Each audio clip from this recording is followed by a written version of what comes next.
to his boss's office, hoping he might find an answer there. Okay, everyone, we're here to play through our fourth ending. First, let's go in here, just because we haven't done that yet. Stanley stepped into the broom closet, but there was nothing here, so he turned around and got back on track. Let's make sure we can't interact with anything here. There was nothing here. No choice to make, no path to follow, just an empty broom closet. No reason to still be here. Okay. I don't really know if there is something to do there, so we'll deal with it later. Coming to a staircase, Stanley walked upstairs to his boss's office. And now we go down the stairs in defiance. Okay.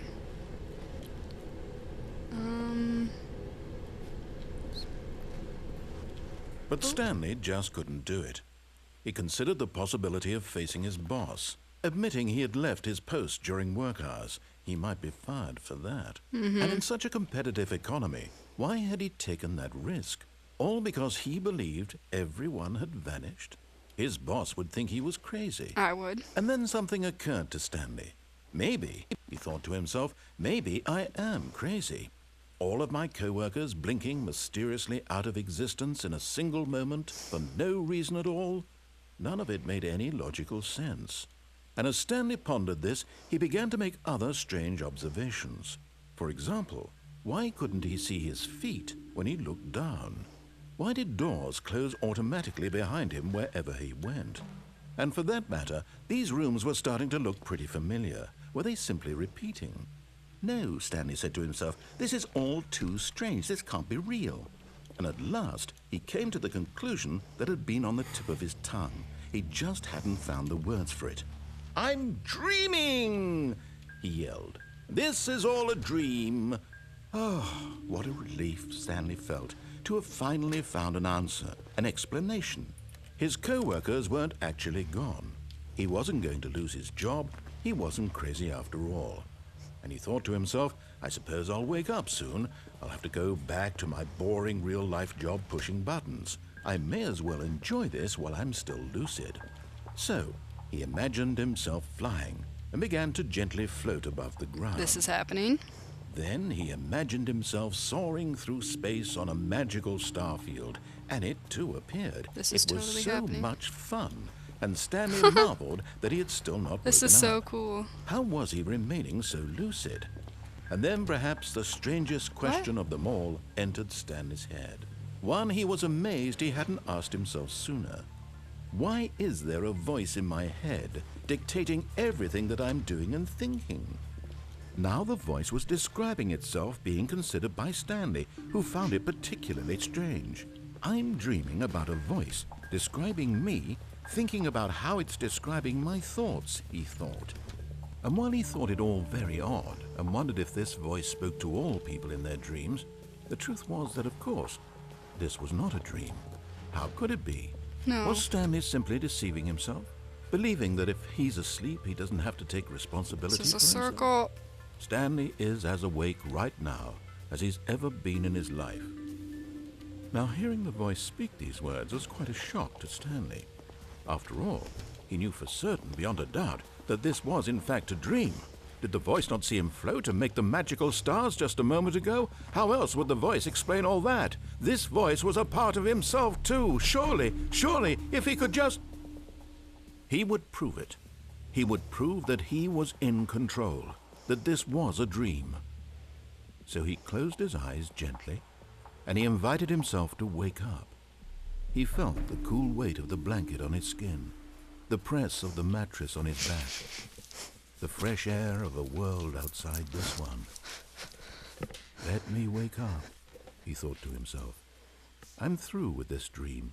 I wish it to be over. Let me go back to my job. Let me continue pushing the buttons. Please, it's all I want. I want my apartment and my wife Oh, I'm married? and my job. All I want is my life exactly the way it's always been. My life is normal. I am normal. Everything will be fine. I am okay. Yeah, no. Stanley began screaming. Please, someone, wake me up. My name is Stanley. I have a boss. I have an office. I am real. Please, just someone tell me I am real. I must be real. I must be. Can anyone hear my voice? Who am I? Who am I? And everything went black.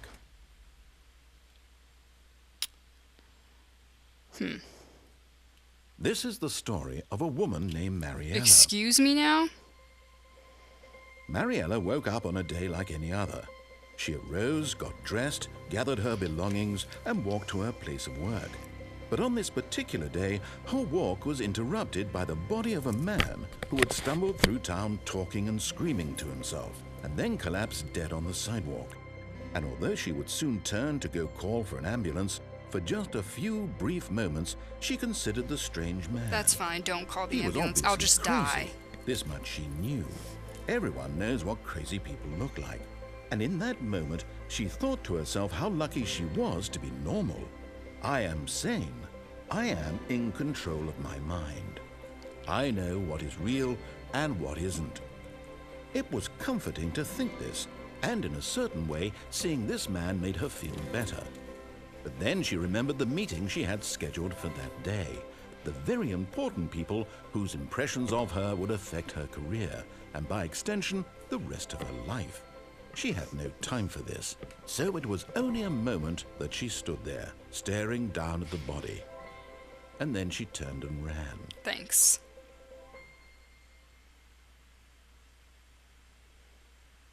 So I'm pretty sure I died because that lady wouldn't call the ambulance. And that was how that ended.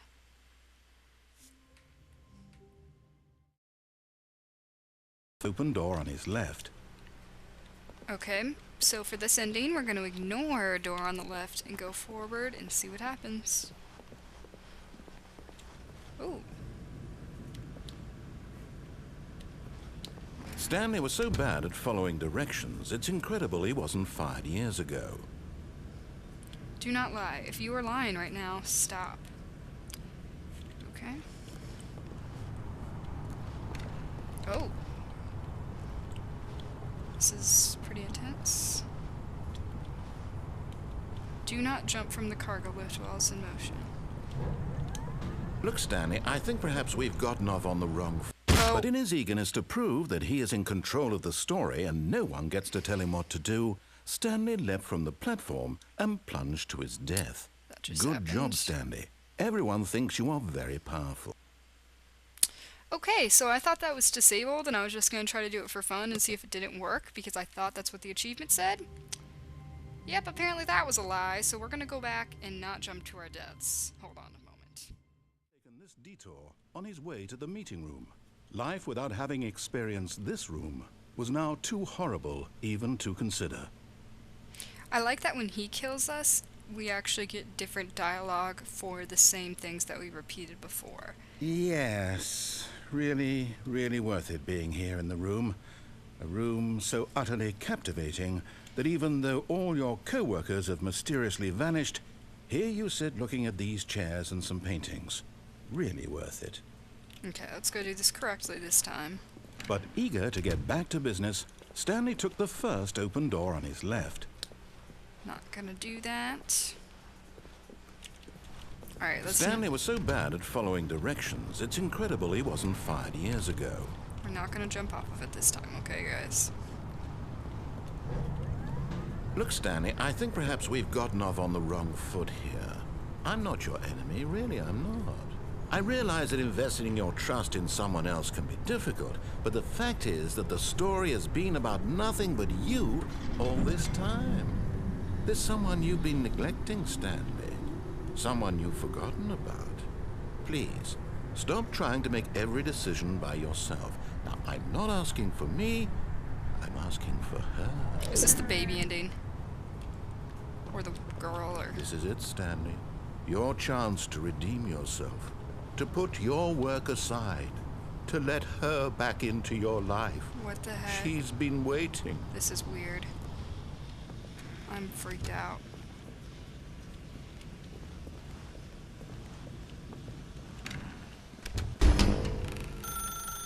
That's her, Stanley. You need to be the one to do this, to reach out to her. If you can truly place your faith in another, then pick up the phone.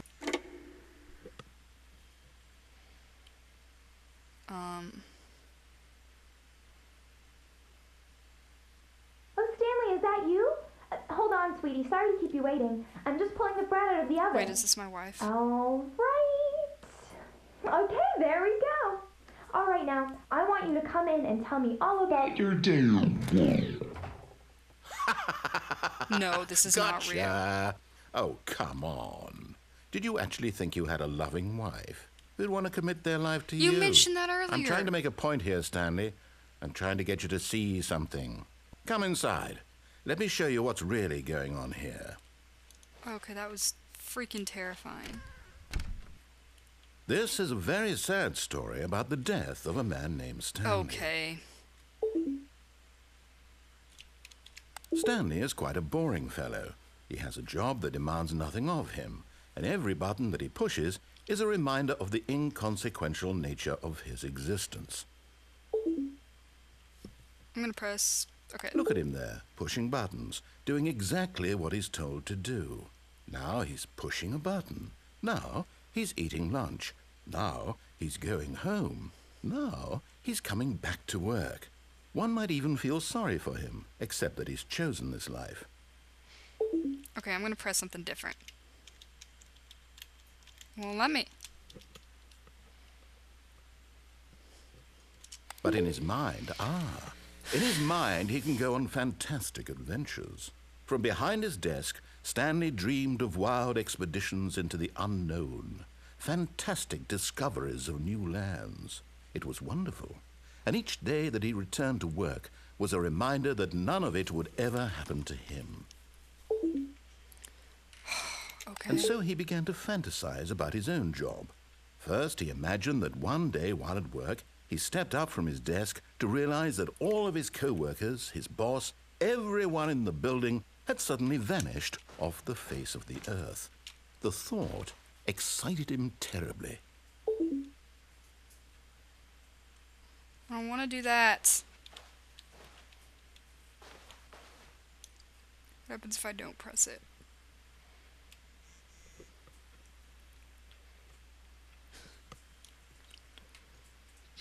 So Fine. he went further.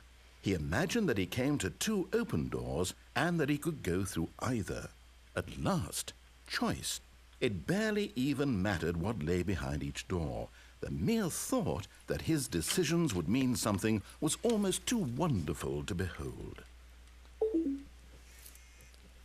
As he wandered through this fantasy world, he began to fill it with many possible paths and destinations. Down one path lay an enormous round room with monitors and mind controls.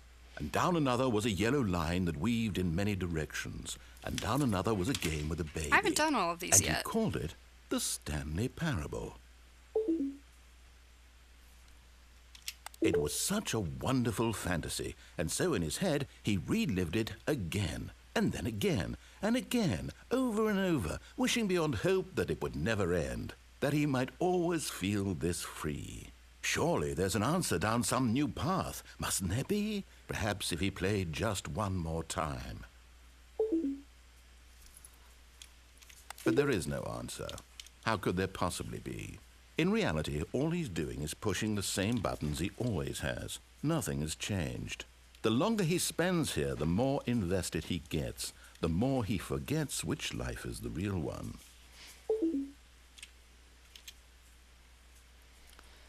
And I'm trying to tell him this, that in this world he can never be anything but an observer, that as long as he remains here, he's slowly killing himself. But he won't listen to me. He won't stop. Here, watch this. Stanley, the next time the screen asks you to push a button, do not do it. Okay. I'm not pressing it. You told me not to press it. Is this supposed to prove some kind of point? Because I'm going to have to press it? This is a little weird.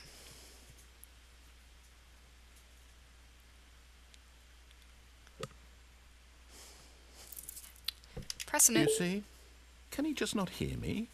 How can I tell him in a way that he'll understand that every second he remains here, he's electing to kill himself? How can I get him to see what I see? How can I make him look at himself? I suppose I can't, not in the way I want him to. But I don't make the rules. I simply play to my intended purpose, the same as Stanley. We're not so different, I suppose. I'll try once more to convey all this to him. I'm compelled to. I must. Perhaps, well, maybe this time he'll see. Maybe this time. And I tried again. Please And die. Stanley pushed a button. And I tried again. And Stanley pushed a button. And I tried. Okay, so guess we died. That was a spoiler. Man, I haven't done the line, I haven't done the baby.